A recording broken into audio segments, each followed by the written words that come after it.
Hello students, how are you? লকডাউনত তোমালোকৰ সময় কেনেকুৱা গৈ আছে? তো লকডাউনত সদায় ডিস্টেন্স মেইনটেইন কৰি ৰাখিবা আৰু মাজে মাজে চাবোনেৰে হাত ধুবা।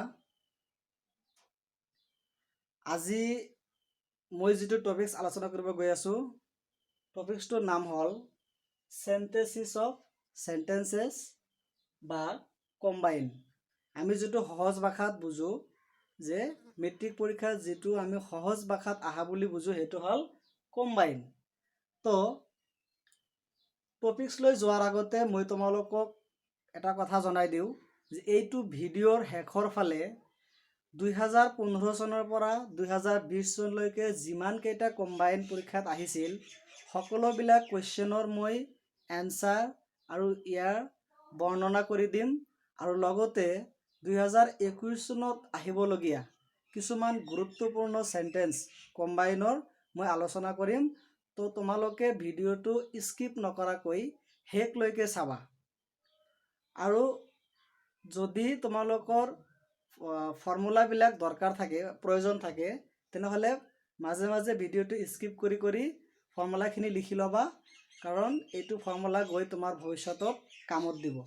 তো বেছি কথা নকৈ ভিডিঅ'টোলৈ আগবাঢ়ো। তো আজিৰ যিটো লেসন মই আগতে কৈছো যে sentences of sentences or combine. তো কম্বাইন শব্দৰ অৰ্থ হ'ল দুটা বা তাতকৈ বেছি সিম্পল সেন্টেন্সক দুটা বা তাতকৈ মনত ৰাখিবা, দুটা হ'ব পাৰে, তিনিটা হ'ব পাৰে, পাঁচটা হ'ব পাৰে। তো আমি জানো দুটাই বেছিভাগ আহে আমাক। তো দুটা বা তাতকৈ বেছি সিম্পল সেন্টেন্সক একেলগ কৰাকে কম্বাইন বুলি কোৱা হয়। তে কম্বাইন কৰা শব্দবিলাক কিছুমান আছে, যেনেকুৱা বাট, তাৰপিছত both, and, তাৰপিছত not only, but also ইত্যাদি। তো এইবিলাক হ'ল আমাৰ কম্বাইন কৰাৰ শব্দবিলাক। এইবিলাকক কোৱা হয় কানেক্টিং ভাৰ্ব। তো সেইবিলাক লৈ মই সিমান দূৰলৈ আলোচনাত নাযাওঁ, কাৰণ আমাৰ কম্বাইনটো পৰীক্ষাত আহিব 2 মাৰ্কৰ মেট্ৰিক পৰীক্ষাত। তো 2 মাৰ্কৰ কাৰণে আমি সিমান আলোচনাত নাযাওঁ। তো ভিডিঅ'টোৰ আৰম্ভণিতে মই তোমালোকক কৈ দিছোঁ যে আমাৰ কিছুমান সচৰাচৰ ভুল ধাৰণা আছিল যিবিলাক আমি ওলোটাকৈ বুজিছিলোঁ। যেনেকুৱা নেগেটিভ শব্দৰ অৰ্থ হ'ল কম, কিন্তু আমি বুজিছিলোঁ যে যিটো সেন্টেন্সত নট লগোৱা আছে সেইটোই নেগেটিভ। নট নলগাকৈও আমাৰ নেগেটিভ হ'ব পাৰে। নেগেটিভ শব্দৰ অৰ্থ হ'ল কম। তো কম্বাইন লৈ যোৱাৰ আগতে আমি দুটা শব্দৰ লগত চিনাকি হ'ব লাগিব, এটা হ'ল পজিটিভ আৰু এটা হ'ল নেগেটিভ। তো পজিটিভ শব্দৰ অৰ্থ হ'ল ঠিক ঠাক আছে আৰু নেগেটিভ শব্দৰ অৰ্থ হ'ল কম আছে। তো যিবিলাক শব্দই কম বুজাব সেইবিলাক শব্দক আমি কি বুলি ক'ম? নেগেটিভ বুলি ক'ম। যেনেকুৱা few, little, a few, a little, dishonest, poor, small. তো ইয়াত মই অলপ ডিফাৰেন্স কৰি দেখাই দিছোঁ। যেনেকুৱা অনেষ্ট, ডিজনেষ্ট। অনেষ্ট মানে হ'ল আমাৰ ভদ্ৰ। তো ভদ্ৰ হ'লে মানুহ এজন ঠিকে আছে, সেইকাৰণে এইটো পজিটিভ। ডিজনেষ্ট বুলি ক'লে মানুহ এজন অভদ্ৰ, ইয়াত অলপ কম আছে, সেইকাৰণে এইটো কি হ'ব? নেগেটিভ। তো এই শব্দবিলাক দেখি ল'বা। ৰিচ, প'ৰ, বিগ, লাৰ্জ মানে ডাঙৰ, স্মল মানে সৰু, বিউটিফুল, প্ৰিটি, হেণ্ডচাম সুন্দৰ। এইটোৰ অপজিটটো কি হ'ব? অপজিট মানে নেগেটিভ ফৰ্মটো কি হ'ব? এইটো হ'ব আগলি। তো এইবিলাক আমি জানিব লাগিব। তো বাট, both, and, not only but also, neither nor, either or এইবিলাক দি কম্বাইন কৰা হয়। এতিয়া কোনবিলাক কেতিয়া বহিব এইটো আমি ফৰ্মুলা হিচাপে মনত ৰাখিব লাগিব, নহ'লে আমাৰ ওলোটা লাগি যাব, কোনটো ক'ত বহাই দিম বুজি নাপাম। তো প্ৰথম কথা হ'ল কম্বাইনত দুটা সেন্টেন্স থাকিব, দুটা সিম্পল সেন্টেন্স থাকিব।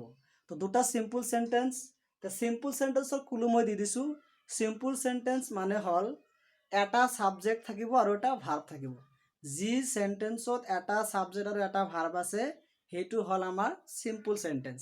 তো এনেকুৱা দুটা বা তাতকৈ বেছি সিম্পল সেন্টেন্স একেলগ হৈ কি হয় কম্বাইন হয়। তো আমি এটা এক্সাম্পল প্ৰথমতে দেখিম যে কেনেকুৱা ধৰণৰ কম্বাইন পৰীক্ষাত মেট্ৰিক পৰীক্ষাত দিয়ে, সেই হিচাপত আমি আগবাঢ়ি যাম। যেনেকুৱা he is poor, he is honest.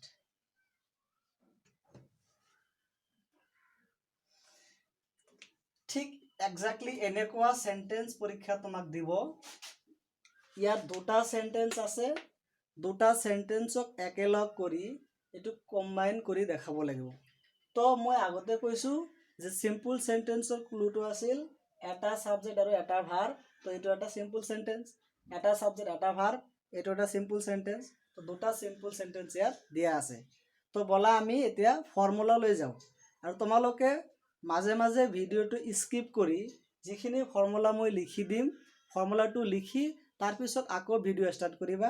লাগিলে আকৌ এবাৰ স্কিপ কৰি আকৌ লিখি ল'বা, আকৌ ভিডিও এনেকৈ তোমালোকে ফৰ্মুলাখিনি লিখি যাবা আৰু বাৰে বাৰে ঘৰত মেমোৰাইজ কৰিবা। বুজি পালে? যদি মনোযোগ দি ভিডিওটো দেখা তেনেহলে ভিডিওটো শেষ নহওঁতেই তোমাৰ কম্বাইনৰ যিটো ডাউট, কম্বাইনৰ যিটো ভয় সেইটো দূৰ হৈ যাব। তো ভিডিওটো শেষলৈকে চাবা। বলা এতিয়া প্ৰথম ফৰ্মুলাটো লৈ যাওঁ। এতিয়া মই কৈছিলো সেন্টেন্স দুটা থাকিব। তো মই এটো এনেকৈ কম যে বাওফালৰ সেন্টেন্স আৰু সোঁফালৰ সেন্টেন্স দুটা সেন্টেন্স থাকিব যেহেতু। তো বাওফালৰ সেন্টেন্স আৰু সোঁফালৰ সেন্টেন্স বুলি আমি ধৰি ললো। এতিয়া ফৰ্মুলা দেখা।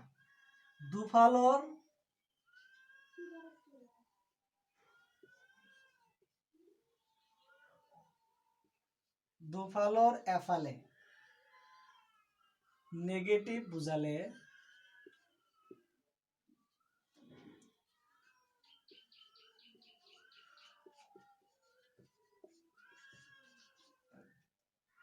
বাৰ দি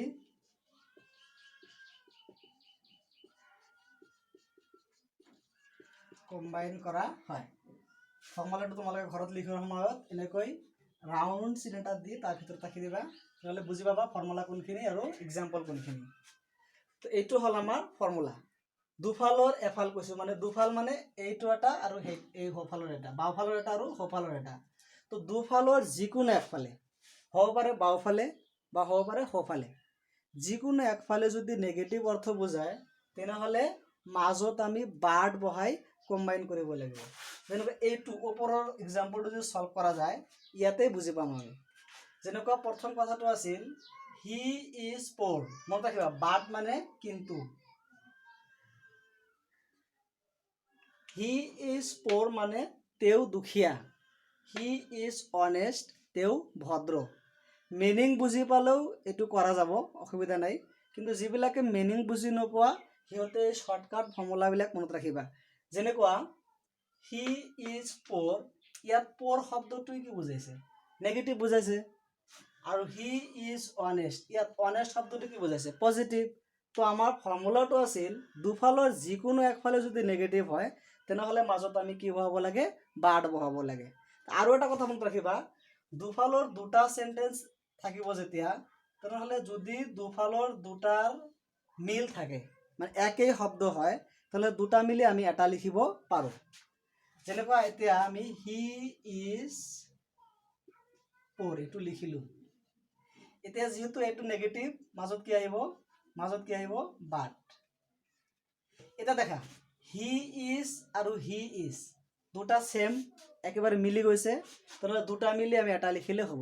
তো যেহেতু একবার আমি হি ইজ লিখিছো আকৌ আমি হি ইজ লিখার কোনো প্রয়োজন নাই, তেনেহলে ডাইরেক্ট কি আহিব honest. He is poor, he is honest দুটা মিলি আমি কি লিখিব পাৰো হি ইজ পোৰ বাট অনেষ্ট। মিনিংটো আছিল তেওঁ দুখীয়া, হি ইজ অনেষ্ট মানে তেওঁ ভদ্ৰ।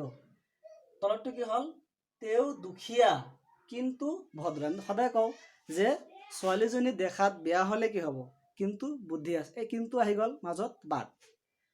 মানুহজন হ্যান্ডসাম হলে কি হ'ব, কিন্তু বুদ্ধি নাই। তাৰমানে কেতিয়াবা দেখা যায় সুন্দৰী তিৰোতা এজনী যদি বুদ্ধি নাথাকে, মানুহে কৈ পেলায় সচৰাচৰ, ছোৱালীজনী দেখাত ধুনীয়া হলে কি হ'ব, কিন্তু বুদ্ধি নাই। তো ঠিক এনেকৈ যিকোনো একফালে যদি নেগেটিভ অৰ্থ বুজায় তেনেহ'লে আমি কি বহাম, বাট বহাম। তো বলা আগবাঢ়ি যাওঁ। নেক্সট ফৰ্মুলা, দুফালৰ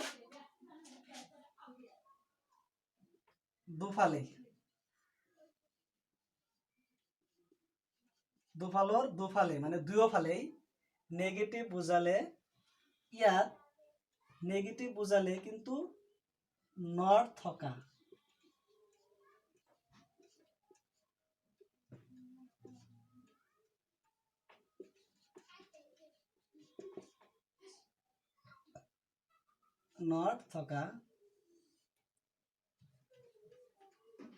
তেনেহ'লে কি বহাব লাগিব, নাইদাৰ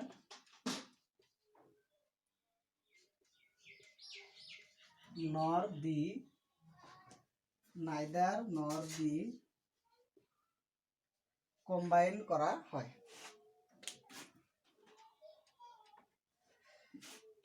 বুজিছা তোমালোকে? দুফালে আগত কি আছিল, দুফালৰ একফালে, এইবাৰ দুফালৰ দুয়োফালে দুটা সেন্টেন্স যেতিয়া হ'ব, যেনেকুৱা the boy is not brave, the boy is not intelligent, the boy is not intelligent এফালে দি দিও, the boy is not brave। দেখা এই কথাটো ব্র্যাকেটত এই কাৰণে দিছো যে নেগেটিভ শব্দ আমি দুই ধৰণৰ পাইছিলো, যে এটা হল নেগেটিভ থকা আৰু এটা হল নট থকা আৰু এটা হল নট নথকাকৈ। নট নথকাকৈ নেগেটিভ হয়, জানা তোমালোকে? তো যদি নট থকা নেগেটিভ দুফালে হয় তেনেহ'লে কিন্তু আমি কি বহাব লাগিব, নাইদাৰ আৰু নট দি কি কৰিব লাগিব, আমি কম্বাইন কৰিব লাগিব। যেনেকুৱা মাজত এটা দাগ দিয়া আছে, ইয়াত এটা শব্দ হ'ব, দুটা দুফালে হ'ব। যেনেকুৱা এইটো সেন্টেন্স দেখিলে দেখা যাব ইয়াত দুটা সেন্টেন্স আছে আৰু পাইছো, তেনেহ'লে দুটা সেন্টেন্স আমি এটা কৰিব লাগে। তো ফৰ্মুলাটো আমাৰ মনত ৰাখিলে হ'ল যে ইয়াতো আমি কি পাইছো, নট, ইয়াতো আমি কি পাইছো, নট। তাৰমানে এইফালৰটো নেগেটিভ সেন্টেন্স, এইফালৰটো নেগেটিভ সেন্টেন্স, দুটাই নেগেটিভ হ'ল, কিন্তু ইয়াত নট থকা।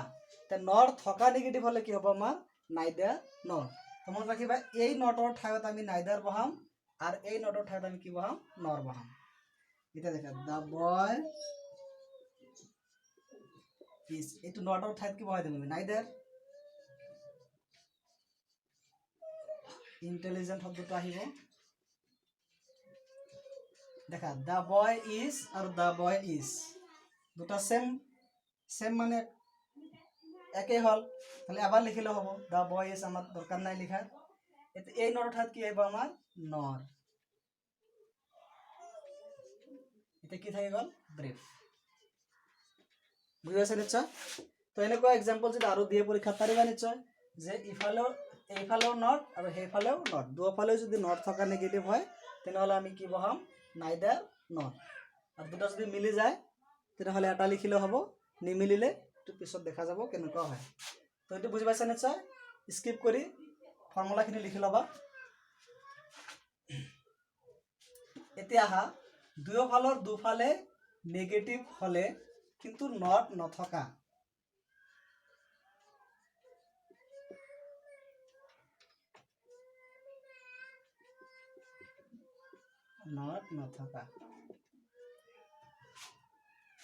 যেহেতু কোয়েশ্চন মই শেষত আলোচনা কৰিমেই, সেইকাৰণে মই অলপ থ্ৰলি গৈ আছো, অলপ সোনকালে গৈ আছো, ভিডিঅ'টো দীঘল হৈ যাব। তো এটা এক্সাম্পল বুজিলে তোমালোকে বাকীবিলাকে বুজি পাবা। এনেকুৱা নট থকা এক্সাম্পলবিলাক তোমালোকে বাহিৰ কৰিবা বিভিন্ন কিতাপৰ পৰা, তাৰপিছত তোমালোকে সলভ কৰাৰ চেষ্টা কৰিবা, তেতিয়াহে তোমালোকে বেছিকৈ গ্ৰামাৰ পাৰিবা। তো এইবাৰ আহিল কি, দুফালেই নেগেটিভ কিন্তু নট নথকা। নট নথকাকৈ যদি নেগেটিভ হয় তেনেহ'লে কি কৰিব লাগিব, তেনেহ'লে আমি নাইদাৰ নট নহয়, এইবাৰ আমি কি বহাব লাগিব, both and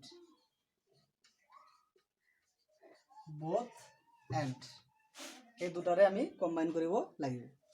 তো আকৌ এবাৰ কৈ দিছোঁ, দুফালেই নেগেটিভ নট নথকা যদি নেগেটিভ হয় তেনেহ'লে both and দি কম্বাইন কৰা হয়। যেনেকুৱা the man is poor, the man is dishonest। দেখা দুটাই সেন্টেন্সত নেগেটিভ অর্থ প্রকাশ করেছে, কারণ এইটো সেন্টেন্সত মানুহ এজন দুখীয়া বুজাইছে, মানুহ এজন দুখীয়া, আৰু দ্য ম্যান ইজ ডিজনেষ্ট এইটো মানে বুজাইছে মানুহ এজন অভদ্ৰ। তেনেহ'লে দুটাই কম অর্থ বুঝাইছে, কারণ দুটাই কি বুঝাইছে নেগেটিভ। তো ফর্মুলা কি আছিল আমার, যে দুফালে যদি নেগেটিভ হয়, কিন্তু নেগেটিভ ঠিকই, আমি আচৰিত হম মাজে মাজে নেগেটিভ কিন্তু ইয়াত নট নাই, আৰে কেনেকৈ নেগেটিভ হ'ব। তো এইটো মনত ৰাখিব লাগিব যে নট নোহোৱাকৈও নেগেটিভ হ'ব পাৰে। এক কথাত কম অর্থ বুঝালে এটি কি হ'ব নেগেটিভ। তো সেই হিসাবে দুটাই কম অর্থ বুঝাইছে, নেগেটিভ অর্থ বুঝাইছে, সেইকাৰণে দুটাই কি নেগেটিভ। তো দুটাই নেগেটিভ, ফর্মুলা আমাক কি কয়, দুফালে নেগেটিভ নট নথকা হলে কি হ'ব both and। তো এতিয়া the man is, এতিয়া ইয়াত এটা কি আহি যাব both, মাজত যেনেকুৱা দাগ দিয়া আছে দুটা একেলগে বহাব নোৱাৰো, both আগত বহালো, এতিয়া কি আহিব poor, POOR poor। এতিয়া the man is দেখা মিলি গৈছে ইয়াৰ লগত, তাহলে এইটো আমাৰ লিখাৰ কোনো প্ৰয়োজন নাই, ডাইৰেক্ট কি আহিব and dishonest। মানুহ এজন দুখীয়া আৰু অভদ্ৰ দুটাই। তেনেহ'লে বুজি পাইছে এইটো। এনেকুৱা আৰু এটা এক্সাম্পল দি দিওঁ,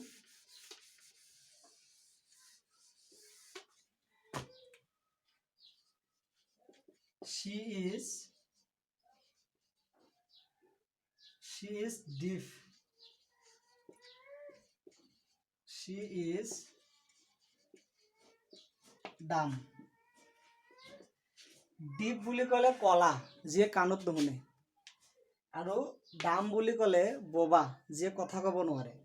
এতিয়া she is dumb, তাই কথা ক'ব নোৱাৰে, তাই বোবা। she is deaf, তাই কলা, তাই কাণত নুশুনে বা কাণে নুশুনে। এতিয়া দুটাই তাইৰ কি নেগেটিভ অৰ্থ বুজাইছে। তো দুফালে যেহেতু নেগেটিভ নট নাই, তেনেহ'লে আমি কি বহাম both and। তো she is কি বহাম আমি both।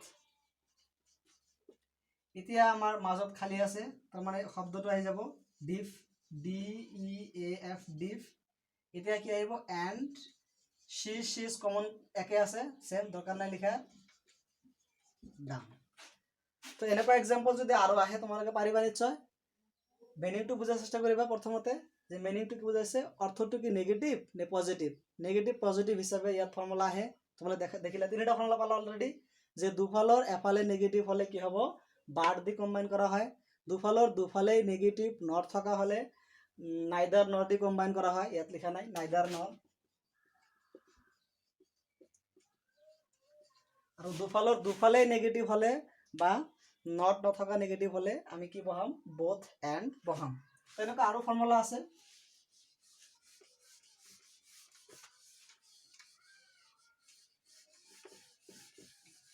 এবার আহা দুফালে যদি পজিটিভ হয়,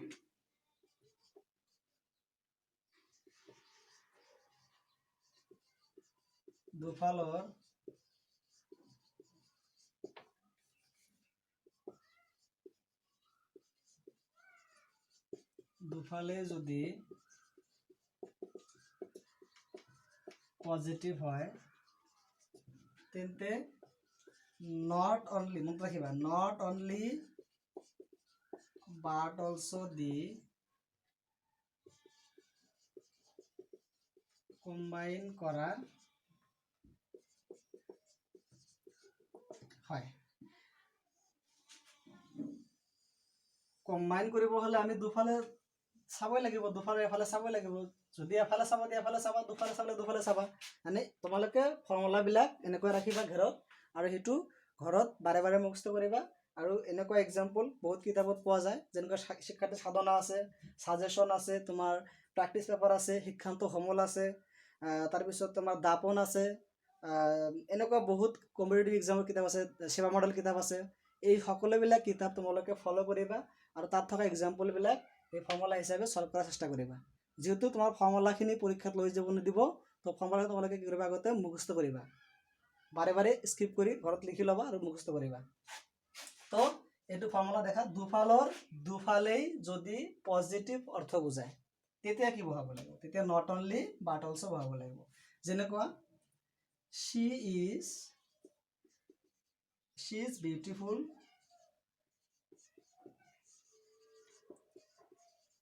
she is intelligent। দেখা মিনিং দেখিলে বুজি পাব তোমালোকে যে she is beautiful মানে তাই ধুনীয়া, she is intelligent তাই বুদ্ধিমতী। এতিয়া দেখা দুটা শব্দ ইয়াত আছে, দুটা শব্দ আমাৰ কি অৰ্থ বুজাইছে, পজিটিভ অৰ্থ বুজাইছে, ইয়াত নেগেটিভ বুজোৱা নাই। তো দুটাই পজিটিভ অৰ্থ, মানে তাই ধুনীয়া এইটো পজিটিভ, আৰু তাই বুদ্ধিমতী এইটো ঠিক ঠাকে আছে পজিটিভ। তো দুফালে যদি পজিটিভ হয় আমি কি বহাম, নট অনলি বাট অলছ', একেলগে নহয়, মাজত এটা খালী আছে দেখিবা। তো she is, এতিয়া কি বহাম আমি, এটা নট অনলি বহাই দিম। এতিয়া বিউটিফুল শব্দটো আমি মাজত বহাই দিম, যিটো খালী ইয়াত আছে। তো বিউটিফুল, এতিয়া কি আহিব, বাট অলছ', নট অনলি গ'ল, এতিয়া কি আহিব, বাট অলছ' ইণ্টেলিজেণ্ট। ডাইৰেক্ট ইণ্টেলিজেণ্ট কিয় গ'ল দেখা পাইছা তোমালোকে, she is একেই গৈছে, চেম হ'লে এটা লিখিব লাগে, বুজি পাইছা নিশ্চয়। আৰু এটা এক্সাম্পল দেখাই দিওঁ মই।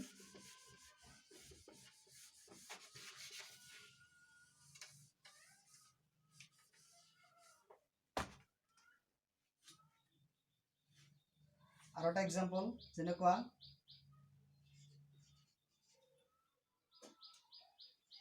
she is rich, she is honest। তাই ধনী আৰু তাই ভদ্ৰ, এক কথাত দুটাই ভাল গুণ, দুটাই পজিটিভ গুণ। তো পজিটিভ হ'লে কি বহাম আমি, নট অনলি বাট অলছ'। তোমালোকে এইটো কৰিবা, তোমালোকে এইটো ভিডিঅ'টো স্কিপ কৰি এইটোৰ এনচাৰ তোমালোকে ঘৰত নিজে কৰিবা। এতিয়া আহা নেক্সট ফৰ্মুলা লৈ।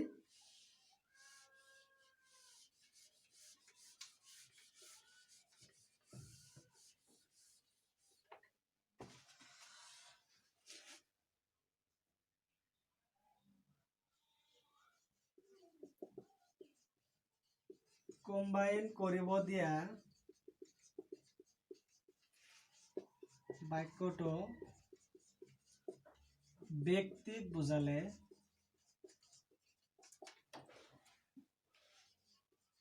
হু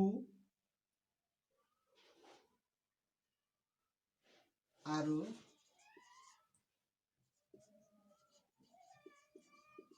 বস্তুক বুজালে হুইচ হয়।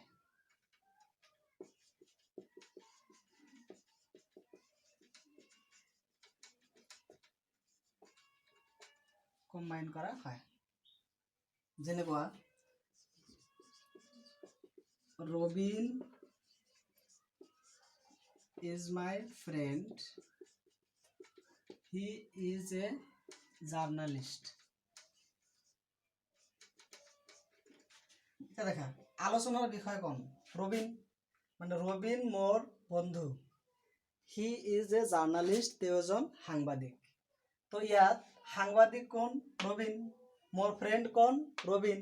তো ইয়াত আলোচনাৰ বিষয় হ'ল কোন, ৰবিন। তো এইজন এজন ব্যক্তি, তো যিহেতু ব্যক্তি সেইকাৰণে আমি কি বহাব লাগিব, হু। তো এনেকৈ বহাম, ৰবিন ইজ মাই ফ্ৰেণ্ড, এনেকৈ লিখিলে হ'ব, হু ইজ এ জাৰ্নালিষ্ট। তো এনেকুৱা আৰু এক্সাম্পল দিব পাৰে যে সীতা ইজ মাই ফ্ৰেণ্ড, শি ইজ এ ডক্টৰ। তো আমি কেনেকৈ লিখিম? Sita is my friend who is a doctor. কাৰণ ইয়াত কাৰ বিষয়ে আলোচনা কৰা হৈছে? সীতাৰ বিষয়ে। তো সীতা এজনী কি? সীতা কি? ব্যক্তি। তো মানুহ ব্যক্তি বুজালে আমি কি বহাম? হুৰে কম্বাইন কৰিম। ঠিক তেনেকৈ যদি বস্তু বুজায় তেতিয়া কিন্তু বেলেগ হ'ব। যেনেকুৱা she had a car, its color is red.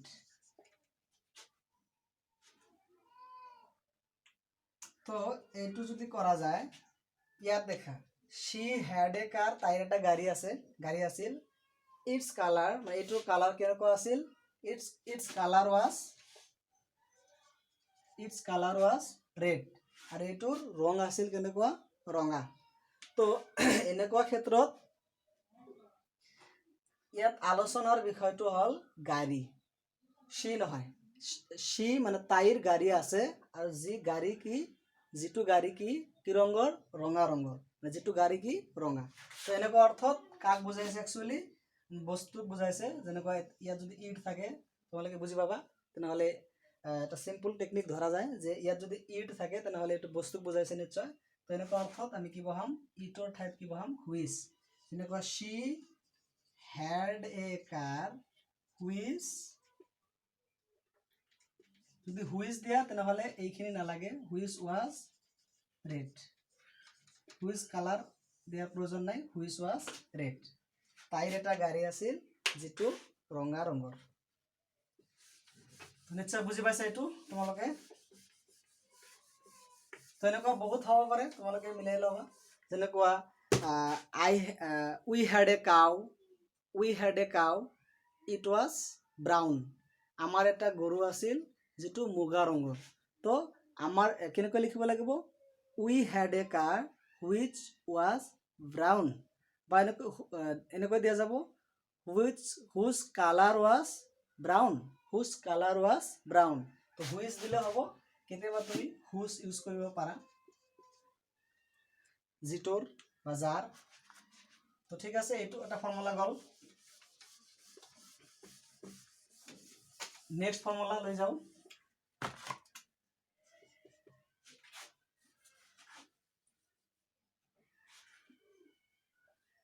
কেতিয়াবা আমি so that বা টুৰে কম্বাইন কৰা হয়। ইয়াত এটা সৰু কথা মনত ৰাখিবা, ভেৰি শব্দটো যদি দিয়া থাকে, ভেৰি এডভাৰ্ব হিচাপে থাকিলে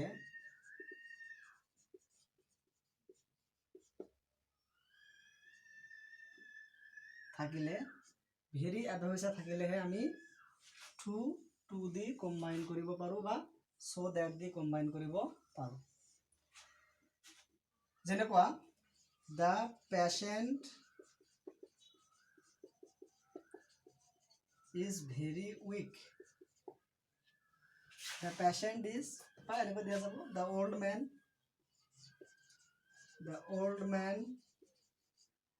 old man is very weak, he cannot walk। এইটো মিনিং হ'ল বুঢ়া মানুহ এজন দুৰ্বল, বৰ দুৰ্বল। তো ভেৰি শব্দটো ইয়াত কি বুজাইছে? এডজেক্টিভ কোৱালিফাই কৰিছে, সেইকাৰণে এইটো ভেৰি শব্দটো কি? এডভাৰ্ব। তো এনেকুৱা যদি ভেৰি শব্দ মাজত দিয়া থাকে তেনেহ'লে এইটো কি বহাম আমি? হয় so that, নহ'লে টু। তোমালোকে দুটা ইউজ কৰিব পাৰা, কোনো সমস্যা নাই। যদি উল্লেখ কৰি দিয়ে যে চিম্পল চেণ্টেন্স ইউজ কৰি কম্বাইন কৰা, তেতিয়া কিন্তু টু ইউজ কৰিব লাগিব।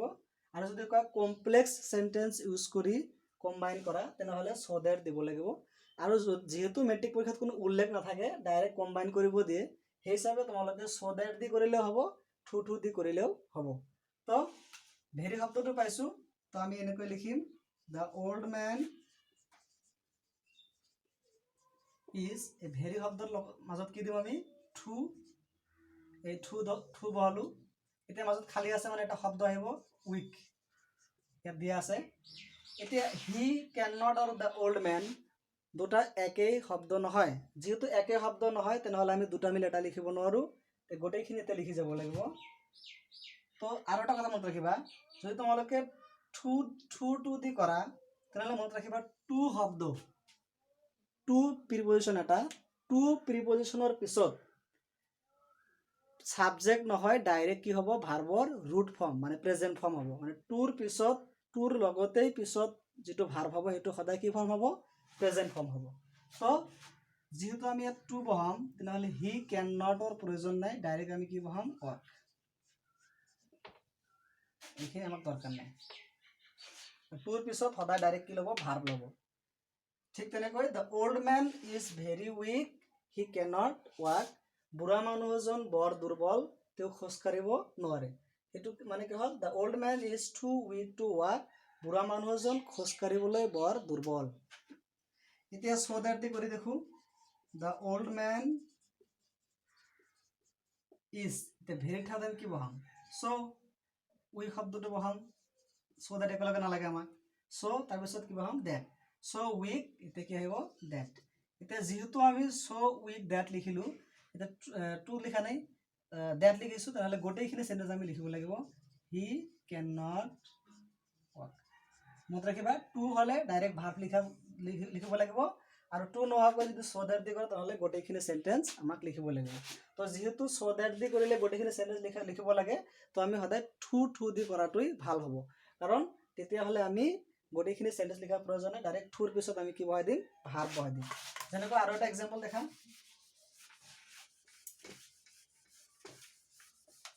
তোমালোকে ভিডিঅ'টো ছাবস্ক্ৰাইব কৰিবা, লাইক দিবা, আৰু যদি এনেকুৱা ধৰণৰ ভিডিঅ' লাগে তোমালোকক তেনেহ'লে কমেণ্ট বক্সত কমেণ্ট কৰি জনাবা। আৰু যদি কোনো সমস্যা থাকে মোৰ হোৱাটছএপ নাম্বাৰ ডিছক্ৰিপশ্যনত দিয়া আছে বা ইমেইল ID দিয়া আছে, মোক ইমেইল কৰিলে হ'ব বা মোৰ হোৱাটছএপত মেছেজ দিলে হ'ব, মই সেইটো তোমাক হেল্প কৰিম। ইয়াৰ আৰু এটা এক্সাম্পল দিয়া যাব, যেনেকুৱা the bird is very small, it cannot fly, চৰাইটো বৰ সৰু, চৰাইটো একেবাৰে সৰু, it cannot fly, এইটো উৰিব নোৱাৰে। তো এইটো যদি আমি ভেৰি আছে যিহেতু চ' ডেট দি কৰোঁ, মই কৈছোঁ তোমালোকে টু দি কৰাটো ভাল, চ' ডেট বেছিভাগ ইউজ নকৰাই ভাল। চ' দ্য বাৰ্ড ইজ, ভেৰি ঠাইত আমি কি বহাম টু, এতিয়া কি আছে স্মল, ভেৰি তোমাৰ গ'ল, ভেৰি বদলি কি আহিল টু, এতিয়া থাকিল কি স্মল, এতিয়া তাৰপিছত আৰু এটা কি আছে টু। তো মনে আছে নে নাই, যদি টু বহাৰ লগে লগে আমি কি দিব লাগিব ভাৰ্বৰ প্ৰেজেণ্ট ফৰ্ম, কোনটো ভাৰ্ব ইয়াত ফ্লাই, তো আমি কি বহাম এতিয়া ফ্লাই। যেনেকুৱা the bird is too small to fly, too small to fly. Okay, এইটো ফৰ্মুলা বুজি পাইছা নিশ্চয়, তো মনত ৰাখিবা, এনেকুৱা এক্সাম্পল আৰু আহিলে তোমালোকে সলভ কৰিবা।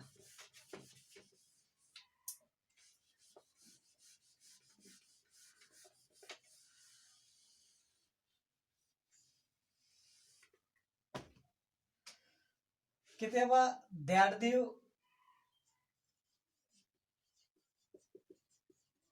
কেতিয়াবা ডেট দি কম্বাইন কৰা হয়। এটা কথা তোমালোকে মনত ৰাখিব পাৰা, সৰু সৰু ক্লু কিছুমান আছে যিবিলাক মনত ৰাখিলে তোমালোকৰ পৰীক্ষাত এক্সাম্পলবিলাক সলভ কৰাত সহায় হ'ব, মানে সহজ হৈ যাব আৰু সহজে তোমালোকে মাৰ্ক পাবা। তো আমি যিমানেই টিউশ্যন পঢ়োঁ, যিখিনি পঢ়োঁ, আমাৰ শিক্ষাৰতো প্ৰয়োজন আছেই, তাৰোপৰি আমি মাৰ্ক কেৰি কৰা, ভাল মাৰ্ক পোৱাৰো প্ৰয়োজন আছে। তো এনেকুৱা ক্ষেত্ৰত আমি ফৰ্মুলাও পঢ়িব লাগিব, তো দুটা যদি তাত কিছুমান সৰু সুৰা ক্লু থাকে, টিপছ থাকে, সেইবিলাকো আমি গ্ৰহণ কৰিব লাগিব আৰু সেইবিলাক আমি মনত ৰাখিব লাগিব।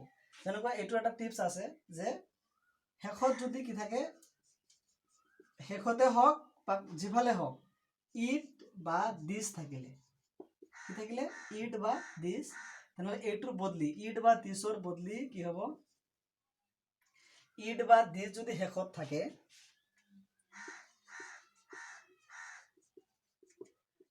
তাৰ বদলি তাৰ সলনি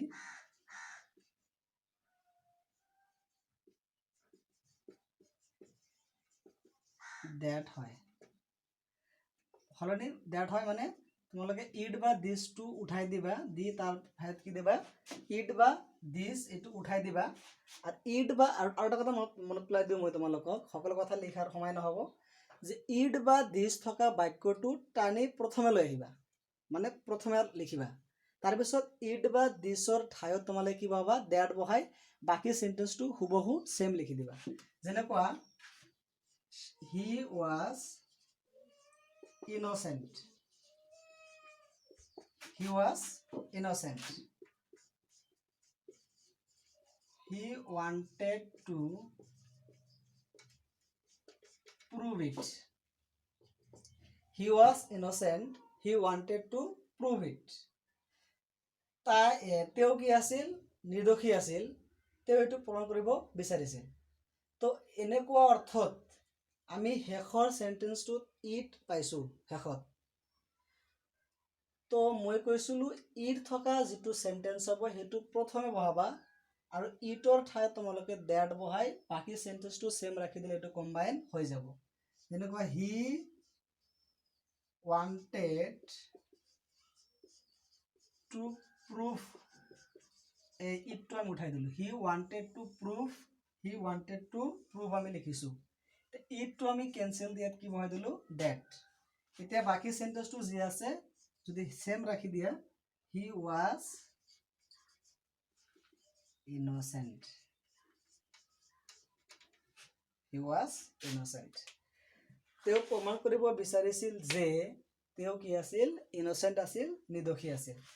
তো এনেকুৱা আৰু কিছুমান চেণ্টেন্স আছে যিবিলাক তুমি কৰিব পাৰিবা। যেনেকুৱা the earth is round, we can prove it, the earth is round, we can prove it, পৃথিৱী ঘূৰণীয়া আমি এইটো প্ৰমাণ কৰিব পাৰিম, প্ৰমাণ কৰিব পাৰোঁ। এনে অৰ্থত তোমাৰ শেষৰ চেণ্টেন্সটোত দেখা কি আছে ইট আছে, এইটো টানি আমি আগত লৈ আহিম। যেনেকুৱা we can prove, we can prove লৈ আমি চেম লিখিলোঁ, এইটোৰ বদলে আমি কি লিখিম that, we can prove that বাকী চেণ্টেন্সটো কি কৈছোঁ চেম, the earth is round। নিশ্চয় বুজি পাইছা। তেনেকুৱা আৰু কিছুমান চেণ্টেন্স আহিব পাৰে, যেনেকুৱা man is mortal, it is known to all, এতিয়া it is known to all that, it is known to all that, তেনেকুৱা এইটো লিখি দিওঁ মই দেখাই দিওঁ একবাৰ। যেনেকুৱা man is mortal, it is known to all, যেহেতু ইটটো প্ৰথমে আছে এইটো বাদ দিয়াৰ প্ৰশ্ন নাহে, যদি এইটো প্ৰথমে আহিব তো সাবজেক্ট আমাক লাগিবই, তো it is known to all, এই এবাৰ কি আমি বহাম দ্যাট, ইট থকা চেণ্টেন্সক আমি দ্যাট এটা দিব লাগিব, এইটো কুলু মত ৰাখিলে হ'ল। It is known to all that the man is mortal, man is mortal, তো man is mortal, it is known to all, এতিয়া এইটো কি হ'ল it is known to all, এই দ্যাট দি আমি কি কৰিলোঁ কম্বাইন কৰিলোঁ। তো এইটো বুজি পাইছা নিশ্চয় তোমালোকে।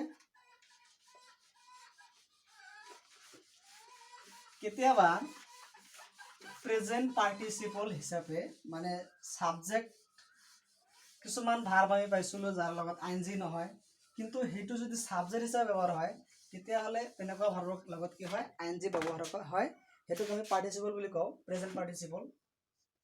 তো কেতিয়াবা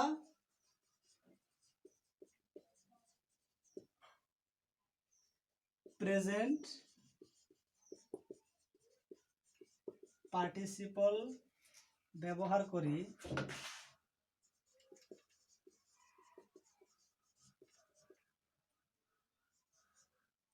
কম্বাইন কৰা হয়।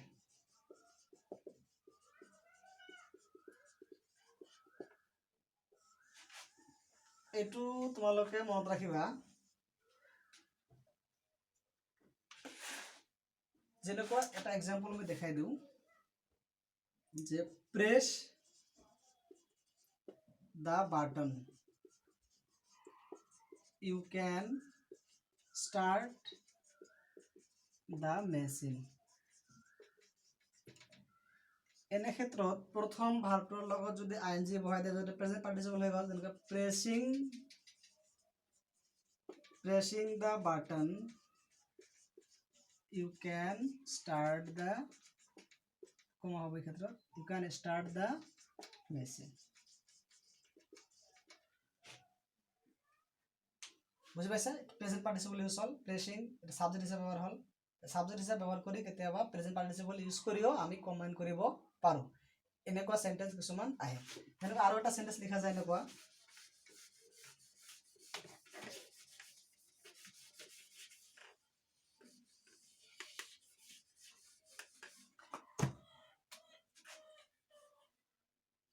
the tiger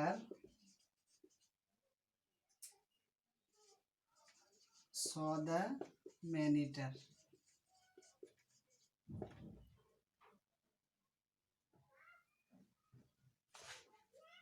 এনেকুৱা লিখা যাব, এনেকুৱা he knew the danger, he went away। তেওঁ বিপদ জানিছিল, তেওঁ বুজি পাইছিল যে বিপদ আছে, he went away আৰু তেওঁ গুচি গৈছিল। এনে ক্ষেত্ৰত যেহেতু ওপৰৰ পজিটিভ নেগেটিভ তাৰপিছত not only but also so' that এইবিলাক ফৰ্মুলাৰ ইয়াত প্ৰয়োজন নাই। এইটো আমি কি কৰিব লাগিব, প্ৰেজেন্ট পাৰ্টিচিপল ইউজ কৰি কেতিয়াবা কৰা যায়। যেনেকুৱা ন' আছে, ইয়াত যিটো ভাব থাকিব, ন' থাকিলে নয়িং, চিং এনেকুৱা লিখি দিলে হ'ল। তো ইয়াত ন' শব্দটো নিউ যেহেতু আছে, নিউৰ প্ৰেজেন্ট ফৰ্ম, আইএনজি সদায় প্ৰেজেন্ট ফৰ্মৰ লগত বহে, এইটো মনত ৰাখিবা। তো নয়িং ডাইৰেক্ট আমি কি বহাম, knowing the danger, knowing the danger, he went away, he went away।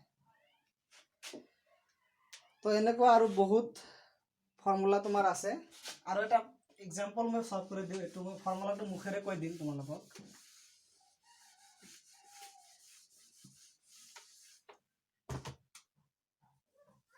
যেনেকুৱা where does he live, do you know,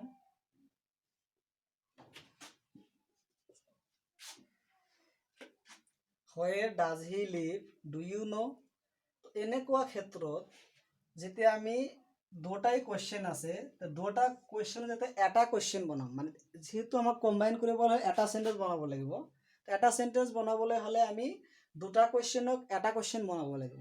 তো যেতিয়া দুটা কোৱেশ্চনক আমাক এটা কোৱেশ্চন বনাব দিব, তেতিয়া কি কৰিব লাগিব আমি, যে অক্সিলাৰি ভাৰ্ব ইয়াত কেইটা আছে, দুটা, ডু আৰু ডাজ। তো যেতিয়া এটা সেন্টেন্স হ'ব তেতিয়া আমি ডু ডাজ দুটাই বহাব নোৱাৰোঁ, এটাহে বহাব লাগিব। তো আমি প্ৰথমে ডু থকা সেন্টেন্সটো আগত লৈ আহিম, ডু, ডু ইউ know গ'ল। এতিয়া আমাৰ কি আহিব, ডাজটো আমাক কেনচেল যাব, কি থাকিব, where he lives, লিভছ হ'ব কিয়, কাৰণ ডাজৰ যিটো ইএছ এইটো ইয়াৰ লগত আছিল মনে মনে, সেইকাৰণে ইএছ বহাম। কেনেকৈ ইএছ বহে আৰু কেনেকৈ ইএছ বাদ যায় এইটো আমি নেক্সটৰ ভিডিঅ'ত যেতিয়া কাৰেক্টেন্স শিকাম তেতিয়া তাতে মই তোমালোকক কেনেকৈ ইএছ যোগ দিব লাগে আৰু কেনেকৈ ইএছ বাদ দিব লাগে এইটো শিকাম। তো এইখিনি আছিল মোটামুটি আমাৰ কম্বাইনৰ ফৰ্মুলা। আৰু বহুত ফৰ্মুলা আছে হয়তোবা, কিন্তু মোটামুটি এইকেইটাৰ পৰাই মাজে মাজে দিয়ে পৰীক্ষাত দিয়ে আৰু দুটা থাকিলে তোমালোকে ঘৰত পঢ়ি ল'বা তো এতিয়া কথা আছিল যে ভিডিঅ'ৰ শেষৰ ফালে মই 2015 পৰা আৰম্ভ কৰি 2020 লৈকে যিমান কেইটা এক্সাম্পল আহিছিল সকলো কেইটা এক্সাম্পল মই সলভ কৰি দেখাম তো প্ৰথমতে আমি দেখিম 2018 চনৰ যেটো এক্সাম্পল যেটো পৰীক্ষাত আহিছিল এটো 2018 চনত আহিছিল ইম্পৰ্টেন্ট আছে এটো the boy is not brave the boy is not intelligent তোমালোকক এতিয়া কোৱাৰে প্ৰয়োজন নাই যে সলভ কৰা তোমালোকে হয়তোবা এটো সলভ কৰি পেলাবা সোনকালে তো তোমালোকে অকনমান ভিডিওটো স্কিপ কৰি নিজে নিজে এটো সলভ কৰাৰ চেষ্টা কৰিবা অলপ সময় দিয়া হল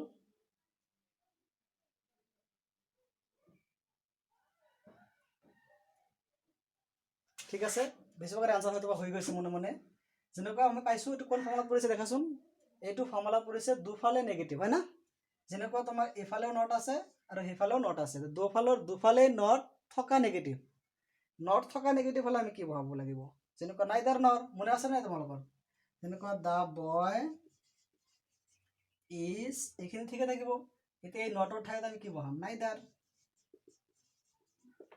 তাৰপিছত শব্দটো আহি যাব ব্ৰেভ এতিয়া দা বয় ইজ সেম আছে দৰকাৰ নাই এটো লেখা ডাইৰেক্ট আমি কি বহাম নটৰ ঠাইত কি বহাম এই নটৰ ঠাইত নৰ তো নাইদাৰ আৰু নৰ মাজতে এটা কি আহিল শব্দ আহিল এটা আগতে কোৱা হৈছিল যে খালি যেটা ঘৰ থাকে খালি থাকে তাৰ মানে ইয়াত কি হ'ব শব্দটা আহিব তো দা বয় ইজ নাইদার ব্রেভ নর ডাইৰেক্ট কি হৈ যাব ইন্টেলিজেন্ট তো তোমালোকে পাৰিলা আৰামছে পাৰিলা এটো তাৰপিছত এই 2018 ৰ 2 নম্বৰ কোৱেশ্চনটো যেটো আহিছিল হেতু হল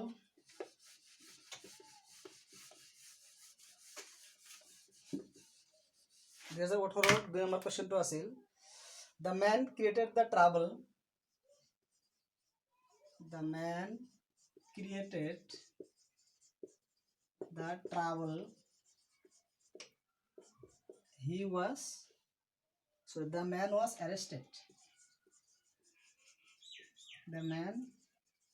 was arrested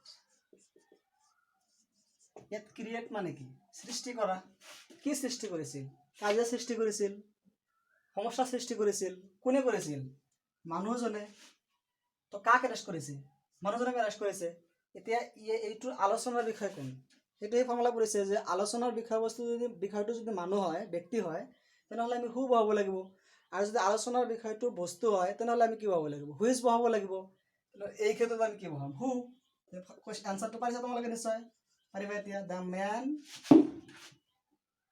who created the trouble was arrested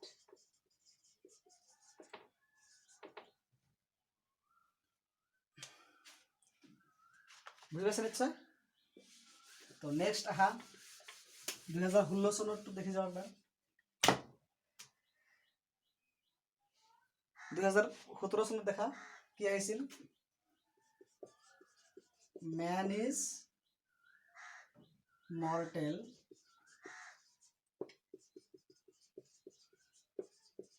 everybody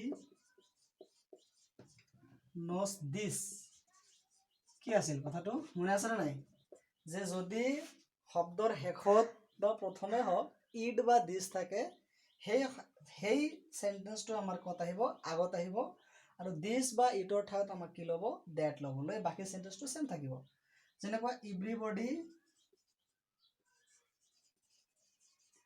everybody knows এতিয়া কি দিস টু ক্যান্সেল আমি কি বহাম that আৰু বাকি কি আছিল man is mortal তোমালোকে বুজি পাইছা ধুনিয়া ফৰ্মুলা আহিল 2017 চনত আহিছিল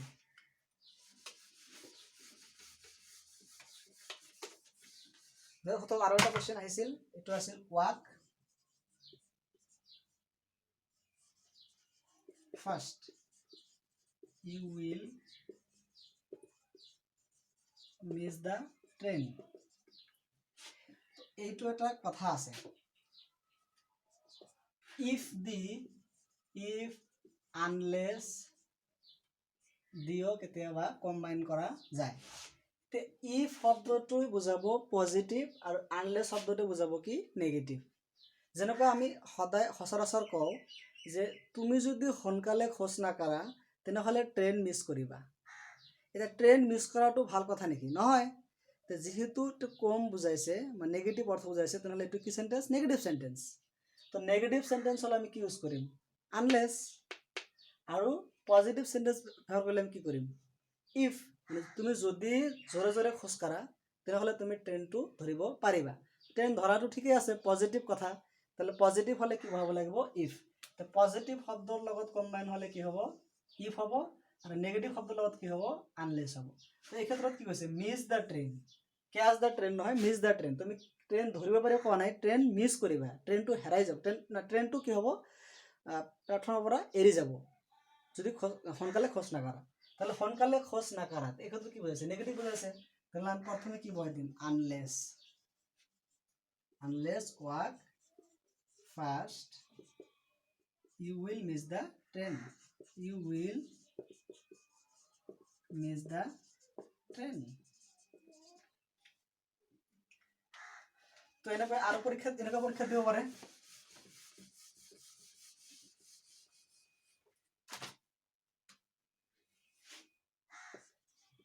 You read the more you read the more you learn. তুমি যিমান পঢ়িবা সিমান শিকিবা। তো শিকিবা শব্দটো কি? পজিটিভ বুজাইছে। তাহলে if you read more you will learn more. কেতিয়াবা সেন্টেন্সটো পুৰা চেঞ্জ কৰিব লগা হ'ব। you will learn more. যদি তুমি বেছিকৈ পঢ়া তাহলে তুমি বেছিকৈ শিকিবা। যদি তাহলে এইটো পজিটিভ বুজাইছে। এনেকৈ দিব পাৰে কেতিয়াবা you read you will fail in the examination.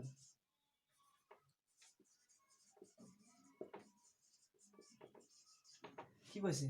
you read তুমি পঢ়া, you will fail in the examination পৰীক্ষাত ফেল কৰিবা। আৰে পঢ়িলে পৰীক্ষা ফেল কৰিব নেকি? নিশ্চয় নহয়। তাহলে যেহেতু ফেল শব্দটো আহিছে তেনেহ'লে নপঢ়িলে বুজাব। নপঢ়িলে এই ক্ষেত্ৰত কি বহাব লাগিব? Unless. Unless you read, you নালাগে, নিদিলে হ'ব বা দিলে হ'ব, you will fail in the examination. ঠিক তেনেকৈ যদি এইটো উল্টাই দিয়া হয়, ফেলটো যদি পাস দিয়া হয়, পাস কৰিবে তো পজিটিভ বুজাইছে। পজিটিভ হলে কি বহাব লাগিব? ইফ। তে আনলেছ নহব। যদি তুমি পঢ়া, if you read you will pass the examination. তো বুজি পাইছা নিশ্চয়? 2017 পাৰিলা তোমালোকে। তো 2016 চনত চাও কি আহিছিল। 2016 চনত আহিছিল the moon is round. The moon is round. 2016 আহিছিল আৰু লগতে 2019 আহিছিল। 2019 আহিছিল, 2016 আহিছিল। The moon is round. We can prove it. We can prove it. দেখাচোন আমি এনেকুৱা এটা সেন্টেন্স কৰিছো না অলপ আগতে? হয়তো বা কৰিছো এনেকুৱা সেন্টেন্স যে শেষত ইট থকা শব্দ বাক্য। তাহলে এইটো ক'ত আহিব? আগত আহিব, মনে আছে নে নাই? তোমালোকে কৰিছা অলপ আগতে, দেখা। পাৰিবা এইটো? নিশ্চয় পাৰিবা, কিয় নোৱাৰিবা? we can prove it. It থকা ইট যেটো আছে এইটো আগত আহিব। তো we can prove that. ইটৰ ঠাইত কি আহিল? that. এতিয়া বাকি সেন্টেন্সটো কোনো চেঞ্জ নহয়। the moon is round. বাস পাৰিলা এইটো? তাৰপিছত where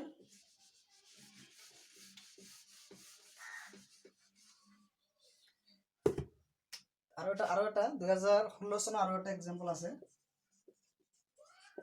where does he live,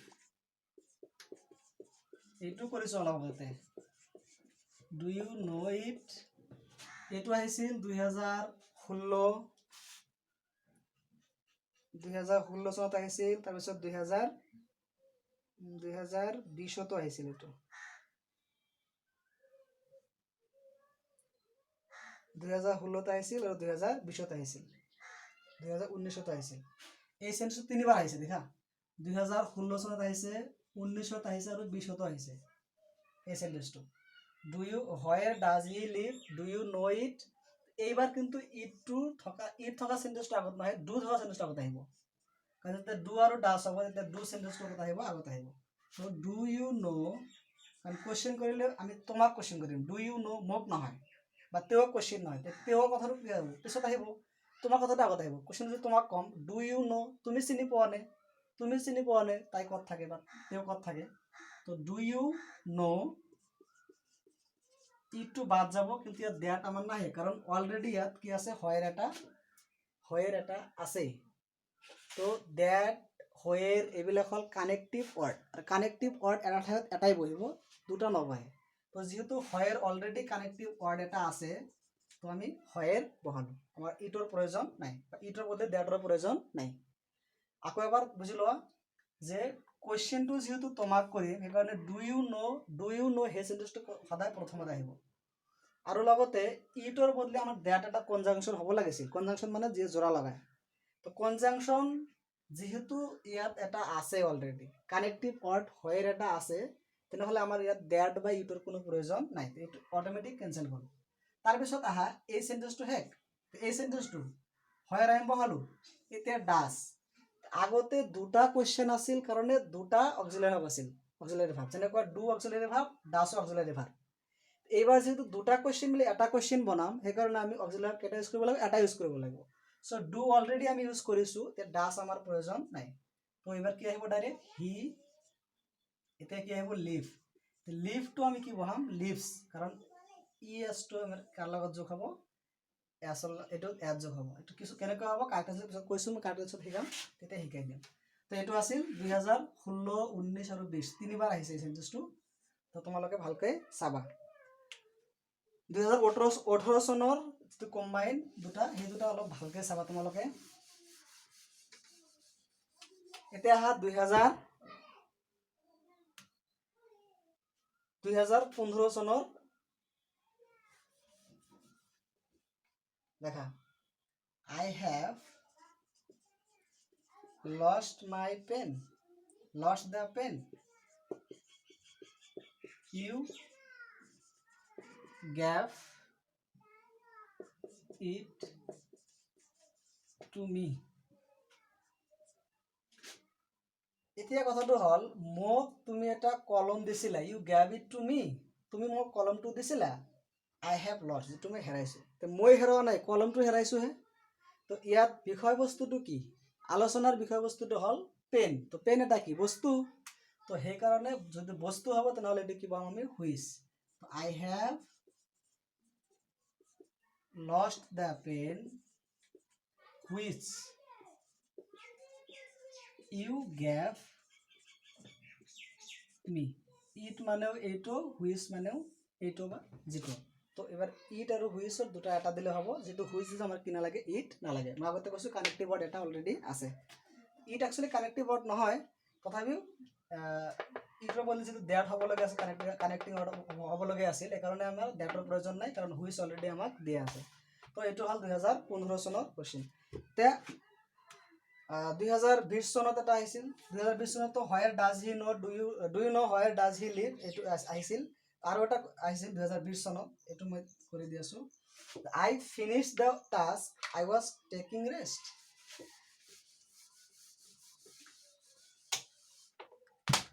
I finished the task, I was taking rest। দেখা, finished এইটো মই কৈছিলোঁ প্ৰেজেণ্ট পাৰ্টিচিপল ইউজ কৰিলে হ'ব ফিনিশ্ড এইটো কি হ'ব finishing the task I was taking rest মোৰ কাম সম্পূৰ্ণ কৰি মই জিৰণি লৈ আছিলোঁ তো এয়া আছিল কম্বাইন মানে সেন্টেন্স অফ সেন্টেন্স বা কম্বাইন ভিডিঅ'টো যদি দুবাৰ তিনিবাৰকৈ চোৱা তোমালোকে আৰু অলপ বুজাৰ চেষ্টা কৰা আৰু মাজে মাজে স্ক্ৰিপ্ট কৰি ফৰ্মুলাখিনি লিখি লৈ তোমালোকে যদি এইখিনি মেমৰাইজ কৰা আৰু মই যিখিনি কথা বুজালোঁ কথাখিনি যদি আৰু এবাৰ ভালকৈ এবাৰ লাগিলে দুবাৰ তিনিবাৰ যিমানবাৰ পাৰা তোমালোকে যদি দেখা ভিডিঅ'টো তেনেহ'লে নিশ্চয় কম্বাইনৰ প্ৰতি যি ডাউট আছিল যি ভয় ভাৱটো আছিল সেইটো তোমালোকৰ দূৰ হ'ব আৰু যদি ভিডিঅ'টো চাই তোমালোকৰ অলপ হ'লেও সহায় হয় তেনেহ'লে মোৰ চেনেলটো ছাবস্ক্ৰাইব কৰিবা আৰু লগতে ওচৰত থকা বেল আইকনটো বজাই দিবা যাতে নতুন নতুন ভিডিঅ' দিয়াৰ লগে লগে তোমালোকে সেইটো পাই যোৱা আৰু যদি কোনো ভিডিঅ'ৰ প্ৰয়োজন থাকে তোমালোকক স্পেচিয়েলি কোনো ডাউট থাকে তেনেহ'লে মোক কমেণ্ট বক্সত কমেণ্ট কৰিলে হ'ব বা হোৱাটছএপ নাম্বাৰ দিয়া আছে ডিছক্ৰিপশ্যনত হোৱাটছএপ কৰিলে হ'ব তো এয়া আছিল আজি আমাৰ কম্বাইন নেক্সট ভিডিঅ'ত মই আলোচনা কৰিম বেলেগ টপিকছ এটা তো ইয়ালৈকে তোমালোক সুস্থ থাকিবা আৰু এই আকৌ এবাৰ কৈ দিছোঁ সতৰ্ক কৰি দিছোঁ যিহেতু এইটো ভয়াৱহ সময় বিশ্বৰ কাৰণে গোটেই বিশ্বৰ কাৰণে তোমালোকে চেনিটাইজেশ্যন মানে চেনিটাইজ হৈ থাকিবা সদায় নিজকে চাফ চিকুণকৈ ৰাখিবা হাত দুখন মাজে মাজে ধুবা আৰু মানুহক সজাগ কৰিবা যাতে ছ'চিয়েল ডিষ্টেঞ্চিং মেইনটেইন কৰে লগতে নিজেও ছ'চিয়েল ডিষ্টেঞ্চিং মেইনটেইন কৰি থাকিবা থেংক ইউ